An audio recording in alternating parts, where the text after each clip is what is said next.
मिनश्शैतानिर्रजीम बिस्मिल्लाहिर्रहमानिर्रहीम सुब्हानल्लाहि व बिहम्दिही सुब्हानल्लाहिल अज़ीम।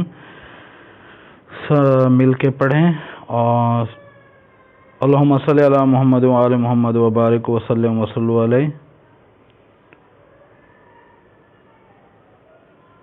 ला हौला वला कुव्वता इल्ला बिल्लाहिल अलिय्यिल अज़ीम। ला इलाहा इल्लल्लाहु अल मालिक वल हक़ वल मुबीन। तो प्रीवियस लेक्चर में मैंने केमिस्ट्री की ब्रांचेस पे स्टार्ट किया था और फिजिकल केमिस्ट्री डिस्कस की थी। I am sir Mohammad Rafiq, chemist. Dear students, आज जो हमारा लेक्चर है वो ब्रांचेस ऑफ केमिस्ट्री की सेकंड ब्रांच है, इनऑर्गेनिक केमिस्ट्री। Inorganic chemistry. तो इनऑर्गेनिक केमिस्ट्री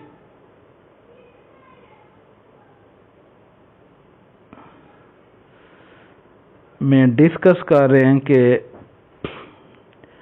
अगर आप इनऑर्गेनिक केमिस्ट्री की बात करें तो तमाम एलिमेंट्स और उनके कंपाउंड्स को जहन में रख दें। ऑल एलिमेंट्स और देयर कंपाउंड्स। किसको छोड़ दें? कार्बन के कंपाउंड जिन्हें हाइड्रोकार्बन्स कहा जाता है, और उनके डेरिवेटिव यानी हाइड्रोकार्बन से अखज़ होने वाले या बनने वाले जो दूसरे कंपाउंड है उनको छोड़ के तमाम एलिमेंट्स और उनके जो कंपाउंड्स हैं, केमिस्ट्री की जिस ब्रांच में हम इसको स्टडी करते हैं वो इनऑर्गेनिक केमिस्ट्री है। तो चलें डेफिनेशन को फिर रिवाइज कर लेते हैं। इनऑर्गेनिक केमिस्ट्री की डेफिनेशन क्या बनती है? Branch of chemistry which deals with the study of all elements and their compounds except hydrocarbon and their derivative called inorganic chemistry. अब इसमें हाइड्रोकार्बन का लफ्ज़ है, ये आपके जहन में आ रहा होगा कि हाइड्रोकार्बन्स क्या होते हैं। हाइड्रोकार्बन दो लफ्ज़ आ रहे हैं ना, हाइड्रो से हाइड्रोजन लफ्ज़ निकाल देते हैं, कार्बन से कार्बन। तो वो ऑर्गेनिक कंपाउंड जो कार्बन और हाइड्रोजन पर मुश्तमिल हो उन्हें हाइड्रोकार्बन्स कहा जाता है। हाइड्रोकार्बन का पता चल गया कि वो ऑर्गेनिक कंपाउंड या नामियाती मुरक्कबात जो मुश्तमिल होते हैं किस पर? कार्बन और हाइड्रोजन पर, उन्हें हाइड्रोकार्बन्स कहते हैं। और डेरिवेटिव से मुराद हाइड्रोकार्बन से आगे जो बनने वाले कंपाउंड हैं। इसकी मिसाल देते हैं जिस तरह से ये मिथाइल अल्कोहल है या मिथाइल क्लोराइड है। मिथाइल क्लोराइड है, ये डेरिवेटिव ऑफ हाइड्रोकार्बन है। इस तरह कई several number of derivatives are derived from the hydrocarbon। काफ़ी सारे ऑर्गेनिक कंपाउंड हैं जो कि हाइड्रोकार्बन से अखज़ किए जाते हैं, बनाए जाते हैं, तैयार किए जाते हैं। तो उनको हम स्टडी नहीं करते, हाइड्रोकार्बन को भी हम स्टडी नहीं करते। किस केमिस्ट्री में? इनऑर्गेनिक केमिस्ट्री में। किसको स्टडी करते हैं? तमाम एलिमेंट्स और उनके कंपाउंड सिवाय कार्बन के कंपाउंड्स। अब मेरा अगला पॉइंट जो है, मैं इस सवाल का जवाब देने जा रहा हूं कि इनऑर्गेनिक केमिस्ट्री, ये छोटी क्लास है 9th, इसलिए लिमिटेड नॉलेज यहाँ डिस्कस किया जाता है, डिटेल नहीं बताई जाती। तो डिटेल जब नहीं बताई जाती तो इसलिए एप्लीकेशन जो डिस्कस की जाती हैं वो बड़ी लिमिटेड यहाँ डिस्कस कर रहे हैं। क्या है? गिलास, शीशा जब तैयार होता है इनऑर्गेनिक केमिस्ट्री इस्तेमाल होती है। सिरेमिक्स, आपके जहन में सिरेमिक्स मटेरियल, जिस तरह ये वाश बेसन होते हैं या फ्लश, इस तरह का जो मटेरियल तैयार किया जाता है ये सिरेमिक्स मटेरियल होता है। इसके अलावा सीमेंट हो गई, सीमेंट और मेटलर्जी, धातें तैयार करने के लिए जितना भी नॉलेज इस्तेमाल होता है गिलास, सिरेमिक, सीमेंट और मेटलर्जी को, इसमें जो इस्तेमाल होती है वो इनऑर्गेनिक केमिस्ट्री इस्तेमाल होती है। नेक्स्ट ब्रांच आ रही है ऑर्गेनिक केमिस्ट्री। ऑर्गेनिक केमिस्ट्री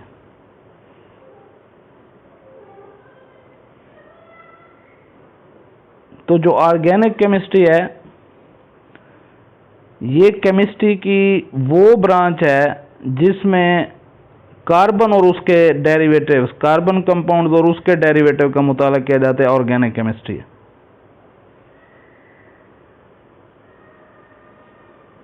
तो ऑर्गेनिक केमिस्ट्री जो है, ये केमिस्ट्री की वो ब्रांच है जिसमें कार्बन के कोवलेंट कंपाउंड्स और उनके डेरिवेटिव का मुताला किया जाता है, उसे ऑर्गेनिक केमिस्ट्री कहते हैं। ठीक है, तो सवाल ये पैदा होता है कि जो ऑर्गेनिक केमिस्ट्री है उसमें मखसूस हो गया क्या, कार्बन के कंपाउंड, वो भी कोवलेंट, क्योंकि कार्बन के और भी तो कंपाउंड होते हैं। तो कार्बन के कोवलेंट कंपाउंड यानी हाइड्रोकार्बन जैसे होते हैं और उनके डेरिवेटिव का मुताला, जो हमने इनऑर्गेनिक केमिस्ट्री में कंपाउंड छोड़ दिए थे, अब वो कंपाउंड जिस केमिस्ट्री की ब्रांच में स्टडी किए जाएंगे वो ऑर्गेनिक केमिस्ट्री होगी। जिस तरह से ऑर्गेनिक कंपाउंड के दो कैटेगरीज होती हैं, याद रखो, ऑर्गेनिक कंपाउंड जो होते हैं उन्हें दो तरीकों से तैयार किया जाता है। एक नेचुरल तरीके से भी मौजूद हैं ऑर्गेनिक कंपाउंड, और दूसरा सिंथेटिक, लेबोरेटरियों में भी तैयार किए जाते हैं। अब मैं इस सवाल का जवाब देने लगा हूं कि ऑर्गेनिक कंपाउंड्स का मुताला करें, उनका डेरिवेटिव का, तो वो ऑर्गेनिक केमिस्ट्री में करते हैं। अब इस केमिस्ट्री की इस ब्रांच की एप्लीकेशन क्या है, मुख्तसर सी बतानी है। जैसे पेट्रोलियम, पेट्रोकेमिकल, फार्मास्यूटिकल, जहाँ जहाँ पेट्रोलियम इंडस्ट्री है या पेट्रोल से हासिल होने वाले जो प्रोडक्ट्स बनाते हैं या जो अद्वियात तैयार करने वाली इंडस्ट्रीज हैं, फार्मास्यूटिकल इंडस्ट्री, तो इन तीनों के अंदर जो है वो ऑर्गेनिक केमिस्ट्री का इस्तेमाल है। नेक्स्ट हम आ जाते हैं और हम डिस्कस करते हैं केमिस्ट्री की जो नेक्स्ट ब्रांच है वो है बायोकेमिस्ट्री।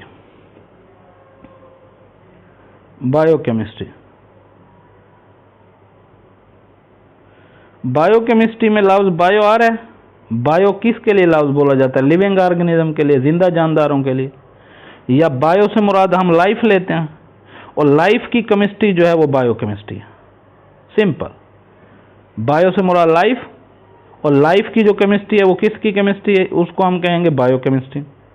तो लिहाजा याद रखो, लिविंग ऑर्गेनिज्म जो होते हैं उनके अंदर जो मालिक्यूल होते हैं वो होते हैं बायो मालिक्यूल्स। बायो मालिक्यूल की मिसाल दें, जैसे मैक्रो मालिक्यूल। मैक्रो मालिक्यूल कौन से हैं, जैसे प्रोटीन, लिपिड्स, न्यूक्लिक एसिड्स। तो जब आप इन मालिक्यूलों का, इनका स्ट्रक्चर, इनकी कंपोजिशन और इनके रिएक्शन, इनकी आप जब स्टडी करते हैं तो बायो मालिक्यूल के स्ट्रक्चर, उनकी कंपोजिशन, उनके रिएक्शन, इसका जब मुताला आप करते हैं तो वो केमिस्ट्री की जिस ब्रांच में करते हैं उसे बायोकेमिस्ट्री कहते हैं। तो अब फिर तारीफ क्या बनी, डेफिनेशन की तरफ आते हैं। डेफिनेशन ये बनती है, branch of chemistry which deals with the study of structure, composition and chemical reaction of biomolecule is called biochemistry. कि बायोमॉलिक्यूल के कीमियाई रिएक्शन, उनकी तरकीब, उनके साख्त का मुताला केमिस्ट्री के जिस शाख में किया जाता है उसको बायोकेमिस्ट्री कहते हैं। आगे आ जाता है केमिस्ट्री की इस शाख में की एप्लीकेशन, क्योंकि हम साथ साथ हर ब्रांच की एप्लीकेशन भी बता रहे हैं। तो एप्लीकेशन में आ जाता है कि अगर आप मेडिसन की बात करते हैं, क्योंकि मेडिसन का ताल्लुक लिविंग ऑर्गेनिज्म से है, तो जाहिर बात है आपको बायोकेमिस्ट्री का मुताला करना पड़ता है और उसमें फिर बायोकेमिस्ट्री यूज़ होती है मेडिसन में। इस तरह जो खाना, फूड प्रोडक्ट्स तैयार होती हैं फूड साइंसेज में, वहाँ भी ये इस्तेमाल होती है। एग्रीकल्चर में, जैसे एग्रीकल्चर में जिस तरह पेस्टिसाइड्स वगैरह में, और दूसरे जो ज़राई अजनास होती हैं इनके, उसमें भी बायोकेमिस्ट्री को स्टडी किया जाता है। चले जी, नेक्स्ट जो केमिस्ट्री है वो है इंडस्ट्रियल केमिस्ट्री। इंडस्ट्रियल केमिस्ट्री में लफ्ज आ रहा है इंडस्ट्री। इंडस्ट्री किसको कहते हैं, सनत को। तो डेफिनेशन बनाने से, समझाने से पहले मैं उनका मुख्तसर सा बताता हूं आपको इंट्रोडक्शन। तो इंडस्ट्रियल केमिस्ट्री में लफ्ज इंडस्ट्री आ रहा है, और इंडस्ट्री में क्या तैयार होते हैं, कंपाउंड्स। तो ज़ाहिर बात है एक फैक्ट्री है, उसमें अगर कंपाउंड तैयार हो रहे हैं इंडस्ट्री में, तो वो लार्ज स्केल का मतलब है, बड़े पैमाने पर तैयारी होगी उनकी। कंपाउंड कैसे, जैसे क्लोरीन गैस तैयार हो रही है, ऑक्सीजन गैस तैयार हो रही है, कास्टिक सोडा तैयार हो रहा है, अमोनिया गैस तैयार हो रही है, सल्फ्यूरिक एसिड, ये कंपाउंड है ना।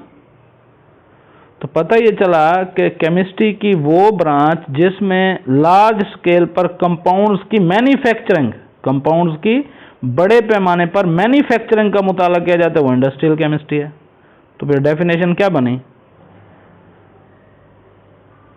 Branch of chemistry which deals with the manufacturing of chemical compounds on large scale called industrial chemistry. ये स्केल लफ्ज लिखा गया, इंडस्ट्रियल केमिस्ट्री है लफ्ज। अब आपको डेफिनेशन समझ आ गई, अब थोड़े से यूजेस की तरफ आते हैं, क्योंकि हम हर ब्रांच के साथ फिर यूजेस भी बता रहे हैं। तो यूजेस की बात करें तो इंडस्ट्रियल केमिस्ट्री खादों की तैयारी में, सोप साबुन की तैयारी में, कपड़े की तैयारी में, एग्रीकल्चर में, पेंट की तैयारी में, पेपर की तैयारी में जो है वो इंडस्ट्रियल केमिस्ट्री इस्तेमाल होती है। अगली जो केमिस्ट्री की ब्रांच है जी वो है न्यूक्लियर केमिस्ट्री। कौन सी, न्यूक्लियर केमिस्ट्री। न्यूक्लियर केमिस्ट्री जो है उसमें लफ्ज न्यूक्लियर आ रहा है ना, तो जितने न्यूक्लियर प्रोसेस हैं या प्रॉपर्टीज हैं उनको हम, या ताबकारी रेडियो एक्टिविटी, ये हम केमिस्ट्री की जिस ब्रांच में इसका मुताला करते हैं उसे न्यूक्लियर केमिस्ट्री कहते हैं। तो न्यूक्लियर केमिस्ट्री जो है वो न्यूक्लियर प्रोसेस, रेडियो एक्टिविटी और इसके अलावा प्रॉपर्टीज, न्यूक्लियर प्रोसेस और न्यूक्लियर प्रॉपर्टीज, इनका मुताला केमिस्ट्री की जिस ब्रांच में करते हैं उसको हम क्या कहते हैं, न्यूक्लियर केमिस्ट्री। तो फिर डेफिनेशन क्या हुई, branch of chemistry which deals with radio activity, nuclear processes and properties is called nuclear chemistry. Uses, किसके यूजेस क्या बनते हैं, देखें मेडिकल की ट्रीटमेंट आजकल जो रेडियोथेरेपी हो रही है, जैसे कैंसर के ट्रीटमेंट के लिए शुआएं पास कराई जाती हैं, या फूड की प्रिजर्वेशन है, या इलेक्ट्रिकल जो पावर की जनरेशन है या एनर्जी प्रोडक्शन है, ठीक है, न्यूक्लियर रिएक्टर को इस्तेमाल करके न्यूक्लियर एनर्जी जो हासिल की जा रही है, या उससे कोई इलाज किए जा रहे हैं, या उनको जरासीमों को ख़त्म करने के लिए रेडिएशन बम्बार्डमेंट होती है, या बिजली और दूसरी एनर्जी जो जनरेट की जाती है, ये न्यूक्लियर केमिस्ट्री से पॉसिबल है। तो ये यूजेस आ गया मेडिकल के, preservation, generation of the energy और एनर्जी प्रोडक्शन। अगली जो केमिस्ट्री की ब्रांच है वो है इन्वायरमेंटल केमिस्ट्री। इन्वायरमेंटल केमिस्ट्री में लफ्ज आ रहे हैं ना इन्वायरमेंट, इन्वायरमेंट माहौल है, माहौल बना है 4 अज्जा से। किस चीज़ से, मट्टी, हवा, पानी और जिंदा जानदार, सॉइल, एयर, वाटर और लिविंग ऑर्गेनिज्म। तो माहौल के अंदर ये जो लिविंग ऑर्गेनिज्म है, इनकी जिस तरह ह्यूमन बीइंग भी एक लिविंग ऑर्गेनिज्म है, तो ह्यूमन एक्टिविटी से जो अफेक्ट होता है सॉइल पर, एयर पर, वाटर पर के पोल्यूशन हो जाती है, soil pollution, air pollution, water pollution के ऐसे पोल्यूटेंट इंटर हो जाते हैं इन जो कि मिट्टी, हवा और वाटर को इम्प्योर कर देते हैं। तो इस पर जो इफेक्ट्स हैं, तो इनका मुताला और इन्वायरमेंट के कंपोनेंट्स का जो मुताला हम केमिस्ट्री की जिस ब्रांच में करते हैं उसको इन्वायरमेंटल केमिस्ट्री कहते हैं। अब ज़ाहिर बात है आपने माहौल को डिस्कस करना है, आप मिट्टी को डिस्कस करेंगे, आपको सॉइल साइंसेस डिस्कस करनी पड़ेंगी। आप एयर की बात करेंगे तो आपको ज़ाहिर बात है इसमें जो है वो माहौल को डिस्कस करने के लिए, लिविंग ऑर्गेनिज्म की बात करेंगे आपको बायोलॉजी डिस्कस करनी पड़ेगी, इकोलॉजी डिस्कस करनी पड़ेगी। सॉइल को डिस्कस करेंगे, जियोलॉजी और सॉइल साइंसेस को डिस्कस करना पड़ेगा। वाटर की बात करेंगे, वाटर केमिस्ट्री डिस्कस करनी पड़ेगी। और इस तरह इंजीनियरिंग और मैथमेटिक्स, शुमारियात के लिए इनको जो है वो डिस्कस किया जाता है इन्वायरमेंटल केमिस्ट्री में। अब ज़रा डेफिनेशन की तरफ आते हैं, तो तारीफ क्या बनेगी। देखो सिंपल सा, अब आपको 2 लफ्ज़ याद हो गए हैं, एक कंपोनेंट्स ऑफ द इन्वायरमेंट और एक affect of human activities on environment. ये 2 लफ्ज़ हैं जिससे डेफिनेशन बन जाएगी। अब तारीफ क्लियर हो गई। इन्वायरमेंटल केमिस्ट्री से लफ्ज़ आपने क्या निकाला था, इन्वायरमेंट। इन्वायरमेंट के क्या होते हैं, कंपोनेंट्स, ठीक है। और उन कंपोनेंट्स ऑफ द एनवायरनमेंट और फिर ह्यूमन एक्टिविटी की वजह से उस एनवायरनमेंट पे क्या होता है अफेक्ट, यही लफ्ज डेफिनेशन बना रहे हैं। अब डेफिनेशन करते हैं। Branch of chemistry which deals with the components of the environment and affect of the human activities on the environment is called environmental chemistry. Clear हो गया कि केमिस्ट्री की वो शाख जिसमें माहौल के अज्जा और इंसानी सरगर्मियों के माहौल पर जो असरात होते हैं उसका मुताला केमिस्ट्री की जिस ब्रांच में किया जाता है उसे एनवायरमेंटल केमिस्ट्री कहते हैं। आखिरी ब्रांच है जी एनालिटिकल केमिस्ट्री। कौन सी केमिस्ट्री है? एनालिटिकल केमिस्ट्री, तज्जियाती कीमिया। एनालिटिकल केमिस्ट्री से लफ्ज क्या निकाल रहे हैं? एनालिसिस। एनालिसिस तजिए को कहते हैं। और एनालिसिस किसका किया जाता है? सैंपल का। जो नमूना दिया जाएगा हम उसका एनालिसिस करेंगे, उसके अंदर जो अज्जा है उनके सेपरेशन करेंगे। बाद में उस सैंपल या कंपाउंड जो आपको दिया गया, सैंपल जो है वो कोई कंपाउंड होगा, उस कंपाउंड के जो अज्जा को आप अलहदा कर लेते हैं। अगर उनकी पहचान करते हैं तो ये क्वालिटेटिव एनालिसिस होता है। अगर उन अज्जा की मिकदार मैयर कर लेते हैं, रिलेटिव अमाउंट्स मैयर कर लेते हैं तो वो क्वालिटेटिव एनालिसिस होता है। और केमिस्ट्री की वो ब्रांच जिसमें क्वांटिटेटिव और क्वालिटेटिव एनालिसिस दोनों का मुताला किया जाता है वो एनालिटिकल केमिस्ट्री है। तो branch of chemistry which deals with qualitative as well as quantitative analysis उसको क्या कहेंगे? Analytical chemistry. या आगे हम थोड़ी सी फिर हम इस पे बहस करते हैं।